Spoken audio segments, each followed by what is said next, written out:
E continuando na cobertura da renúncia de Eduardo Cunha, a presidência da Câmara dos Deputados, a gente tem aqui no telão o Eric Klein, que está lá em Brasília, e também o nosso comentarista de política, o Reinaldo Azevedo.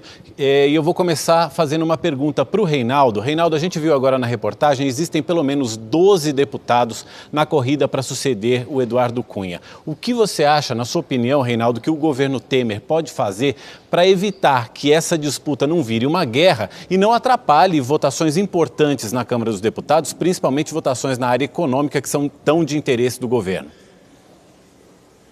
Boa noite, Reinaldo. Boa noite, Mauro. Boa noite, Eric. Olha, eu acho que a primeira coisa é ficar longe da disputa. É claro que o governo vai acompanhar, é claro que o governo tem seus candidatos de preferência, é claro que seria muito bom que houvesse um presidente da Câmara alinhado, digamos, com os princípios mais gerais, especialmente da política econômica que o Temer quer implementar. Agora, vamos nos lembrar também, Mauro, Eric, que a crise que está aí, ela tem, digamos, um marco zero. A crise, um marco zero dessa crise foi quando a presidente Dilma resolveu, como eu brinquei à época, atravessar a rua para pisar numa casca de banana lá do outro lado, que foi tentar impedir a eleição do Eduardo Cunha. Estava na cara que o Eduardo Cunha ia vencer. Eu lembro, então, aqui passando informações, que essa altura já são públicas, a presidente chamou Arlindo Quinalha e disse que queria que ele fosse candidato. Ele falou: presidente, não adianta, eu vou perder, não há a menor possibilidade. Ela bateu na mesa e disse: você será candidato. Chamou o então apenas vice-presidente Michel Temer, ainda antes dele pegar a coordenação política, e disse: olha, o Cunha não pode vencer a presidência da Câmara. Disse: não, presidente, ele vai vencer a presidência da Câmara. Ela deu a conversa por encerrada. E a partir daí, então, teve início uma guerra, entre os dois. Eu disse, então, à época, e era evidente, que o governo perderia qualquer que fosse o resultado. Digamos que o Quinalha ganhasse, haveria um pedaço do PMDB, o PMDB cunhista, que ia atazanar a vida da Dilma. E digamos que acontecesse o pior, como acabou acontecendo para a Dilma, que era a vitória do Cunha. E isso se verificou. Então, eu espero que, desta vez, o governo Temer seja mais esperto, seja mais inteligente e fique longe. É claro que pode expressar sua preferência. Agora, não pode exercer veto. Aí não.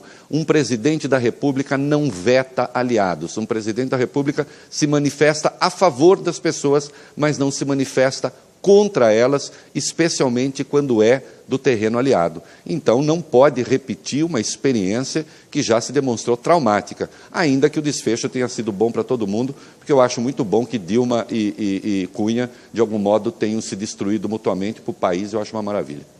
Reinaldo, mas você vê, por exemplo, alguma chance do Eduardo Cunha ainda influenciar a eleição do próximo presidente, pelo menos desse presidente que vai ocupar o mandato tampão? Por exemplo, o deputado Rogério Rosso, que é um correligionário dele? Olha, o deputado Rogério Rosso, vamos lá, vamos botar a coisa na sua devida perspectiva. Influenciar ele vai, porque ele é um parlamentar influente, ainda fora da presidência.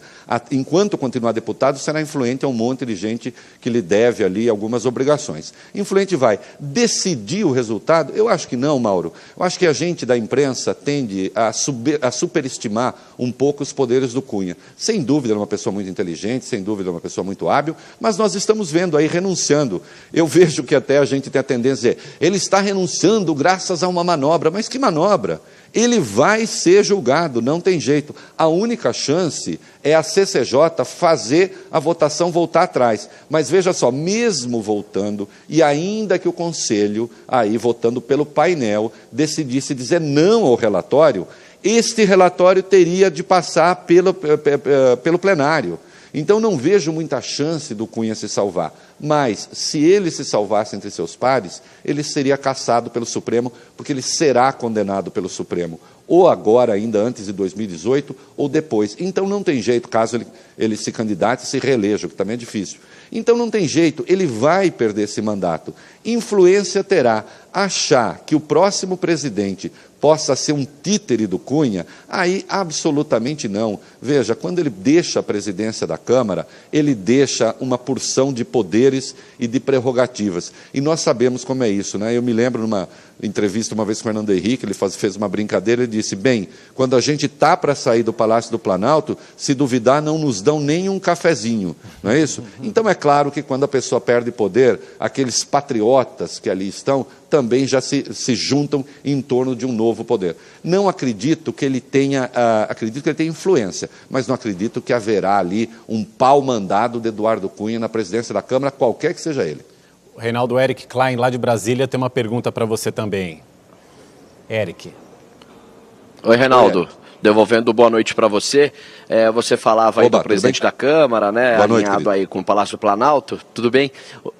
Boa noite. O Palácio do Planalto, ele quer um presidente alinhado, claro, com as ideias do governo, mas ele não quer qualquer um, assim, a qualquer custo, vamos dizer, né? Ele quer alguém também que transite bem em todos os partidos, transite bem pelas lideranças, que possa conversar numa reunião de líderes para ajustar aí ou alinhar os projetos ou encaminhar os projetos em favor do governo. Então, essa é a grande preocupação do Planalto. Não precisa ser uma pessoa muito fiel, aquele governista, mas ele precisa andar bem, né, transitar bem por todos os cantos aqui da Câmara para chegar a um denominador comum que é votar ou aprovar os projetos de interesse do governo. Esse é a grande questão. Tanto é que, por exemplo, Osmar Serralho, que é um deputado aí cogitado ou citado para se candidatar, ele é do PMDB, mas ele não tem assim o apreço de todos os líderes ou de todos os partidos. Então, por isso, até, por exemplo, Rogério Rosso,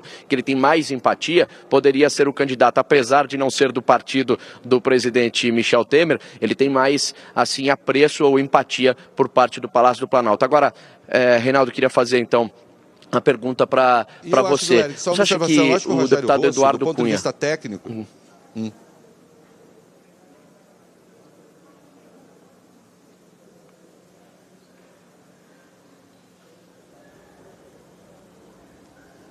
acho que deu algum problema aqui. A gente está te ouvindo, Reinaldo. Se você quiser falar, a gente está te ouvindo. Não estou ouvindo mais nada, parei de ouvir. Agora estou te ouvindo. Agora sim. Agora eu estou te ouvindo também. Está te ouvindo, Reinaldo, pode falar. Tá. Não, eu não ouvi a pergunta do Eric, ficou mudo. Então vamos fazer o seguinte, não, daqui a pouquinho... Eu ia te perguntar... O Eric vai complementar então. Reinaldo, agora sim. Então vamos lá, Eric, perguntar? vamos lá. Faz a pergunta para ele, por favor. O que eu ia te perguntar é o seguinte... Reinaldo, apesar de Eduardo Cunha ainda não ter sido cassado, é muito provável que isso aconteça, mas ainda não foi. Você acha que ele está acabado politicamente, que Eduardo Cunha já não existe mais, ou ele ainda tem força, mesmo nos bastidores, mesmo não sendo deputado, para ainda comandar algumas coisas no cenário político? Olha, alguma força tem, mas vamos ser claros, ele caiu em desgraça, né? Eu vejo o futuro político do Cunha, eu vejo talvez seja Papuda. O que eu quero dizer com isso? Ele vai ser condenado pelo Supremo Tribunal Federal. Não é? Ainda que o julgamento não aconteça até 2018 e que ele se recandidate e se reeleja, o que eu também acho difícil, não é? Se isso acontecer, ele será cassado depois, ele será condenado depois e aí ele perde o mandato. Então eu acho que o Cunha politicamente está acabado.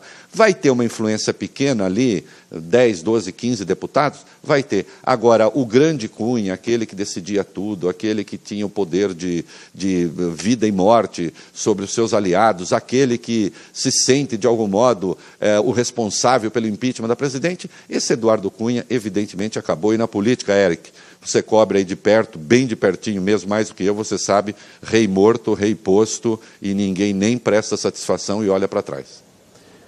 Obrigado, Reinaldo. A gente volta com você daqui a pouquinho. É verdade, agora... Deixa eu fazer uma pergunta aqui para o Eric também. Eric, a gente está falando muito do Eduardo Cunha na Câmara dos Deputados, mas ele tem muitos processos, ele tem pelo menos já 2 processos no Supremo Tribunal Federal. Tem alteração, o fato dele não ser mais presidente da Câmara dos Deputados, muda alguma coisa na situação dele no Supremo Tribunal Federal?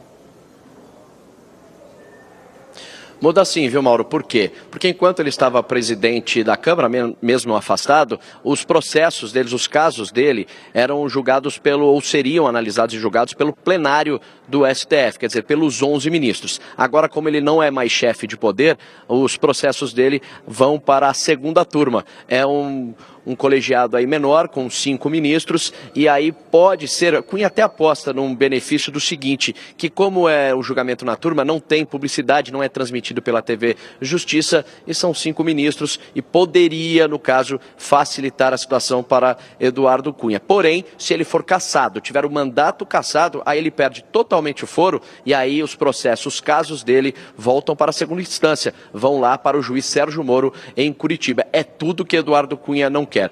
E por falar, estamos falando em Eduardo Cunha, a trajetória pública de Eduardo Cunha sempre foi muito turbulenta desde o início aí da carreira política. Vamos acompanhar na reportagem. Eduardo Cunha tem 57 anos e é economista. A trajetória pública dele começou no início dos anos 90, durante o governo Collor. Na época, ocupou a presidência da Telerge, a antiga estatal de telefonia do Rio de Janeiro, indicado por PC Farias. Na Telerge, apareceu a primeira denúncia por fraude em licitações. Se elegeu deputado estadual no Rio e, como deputado federal, foi eleito pela primeira vez em 2002, ainda no PPB. Acabou reeleito pelo PMDB para outros 3 mandatos. Em 2013, assumiu a liderança do partido na Câmara. Cunha começou a ganhar visibilidade no cenário político nacional e entrou na disputa para comandar a casa. Em fevereiro de 2015, foi eleito presidente da Câmara ao derrotar o candidato do governo Dilma, Arlindo Quinalha. A partir daí, o até então aliado passa a ser um desafeto do Palácio do Planalto e 5 meses depois de assumir a presidência da Câmara, rompe com o governo petista. Eu, pessoalmente, a partir de hoje, me considero com rompimento pessoal com o governo. Não há possibilidade, eu como deputado do PMDB, aceitar que o meu partido faça parte de um governo que quer arrastar para a lama dele todos aqueles que pode, porventura, na sua associação, ajudar a protegê-los. Com o início da Operação Lava Jato, o deputado carioca passou a ser um dos principais alvos da investigação sobre o esquema de corrupção na Petrobras. Virou réu no Supremo Tribunal Federal, acusado de receber milhões de dólares de propina, dinheiro desviado da estatal. Durante o período de turbulência, acabou aceitando o pedido de abertura de impeachment de Dilma Rousseff. O embasamento disso é única e exclusivamente de natureza técnica e o juízo do presidente da Câmara é único e exclusivamente de autorizar a abertura, não de proferir o seu juízo de mérito. Eduardo Cunha comandou a votação do impeachment no plenário. Apesar de não ser obrigado a votar, porque era o presidente da casa, fez questão de marcar posição durante o processo. Que Deus tenha misericórdia dessa nação. Voto sim. Na mesma sessão, começou a sentir os primeiros reflexos do próprio desgaste político. Eduardo Cunha, você é um gangster. Agora, a bola da vez é o senhor! Suspeito de ter contas na Suíça, onde receberia o dinheiro da propina, Cunha foi chamado para prestar depoimento à CPI da Petrobras na Câmara.